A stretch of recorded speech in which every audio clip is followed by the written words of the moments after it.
మీ అందరికీ ప్రత్యేకమైన నమస్కారం. రాజమండ్రి అనగానే గుర్తుకొచ్చేది గోదావరి తీరం. ఎప్పుడు కూడా ఒక తీరం వెంబడి ఎప్పుడు నాగరికత ఉన్న చోట భాష అన్నీ ఎదుగుతాయి. అలాంటి పరిస్థితుల్లో ఈ నేల ఎలాంటిదంటే మనకి ఆంధ్రుల అన్నపూర్ణగా పేరుగాంచిన డొక్కా సీతమ్మ గారికి జన్మనిచ్చిన నేల ఇది.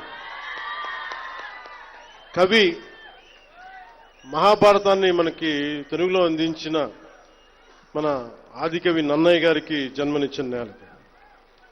అలాగే ఎంతో మంది కళాకారులకి సామాజికవేత్తలకి జన్మనిచ్చింది.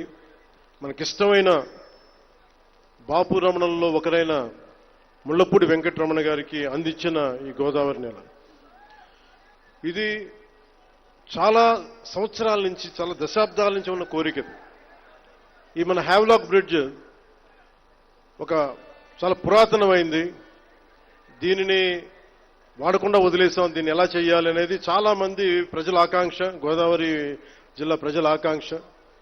మనం అడిగిన వెంటనే దీన్ని ఒక టూరిజం కింద ఒక మంచి ప్రాజెక్ట్ చేయాలంటే ఈ రోజున ఇది ఒక్క ప్రాజెక్టే కాదు, దాదాపు 430 కోట్ల రూపాయలు పెట్టి 7 ప్రాజెక్టులను ఈ రోజున ఆంధ్రప్రదేశ్ మొత్తం మీద పనులు ప్రారంభిస్తున్నాం. ఈ రోజున దాటి మీద కొన్నేమో ఇవి ప్రణాళికలు సిద్ధం కావడం, కొన్నేమో పనులు పూర్తి అవ్వడం, ఇలా చేస్తా ఉన్నాం. దాంట్లో ముఖ్యమైనది ఈరోజు మనకి అఖండ గోదావరి ప్రాజెక్టు. ఈ అఖండ గోదావరి ప్రాజెక్టులో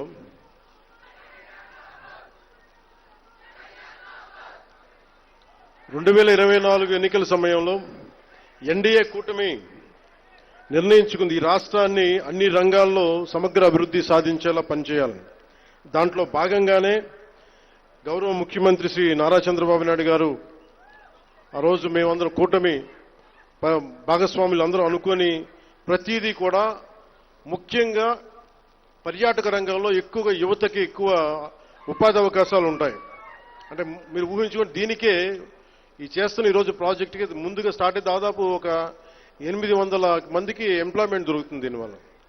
ఇవన్నీ కాకుండా దాదాపు 4 లక్షల మంది, పూర్తయితే 4 లక్షల మంది కనీసం సంవత్సరానికి పర్యాటకుల మినిమం అని, అంతకుమించి పైకి వెళ్లే అవకాశాలు చాలా ఎక్కువ ఉన్నాయి. దీనికి గౌరవ ప్రధానమంత్రి గారు నరేంద్ర మోదీ గారు ప్రత్యేకించి ఇందాక సోదరి భారతీయ జనతా పార్టీ అధ్యక్షులు శ్రీమతి పురంధేశ్వరి గారు చెప్పినట్టుగా మీరు డబుల్ ఇంజిన్ సర్కార్ అంటే అది పదంలాగా ఉండిపోద్ది. మీకు తెలుసు కదా, మీరు బైకుల్లో, నేను ఎప్పుడు గోదావరి జిల్లాలో తిరుగుతుంటే మీ బైకుల సౌండ్ నాకు తెలుసు కదా ఎలా ఉంటాయి. దారుణంగా ఉంటాయి బైక్ సౌండ్, చెవులు చిల్లులు పడేలా ఉంటాయి.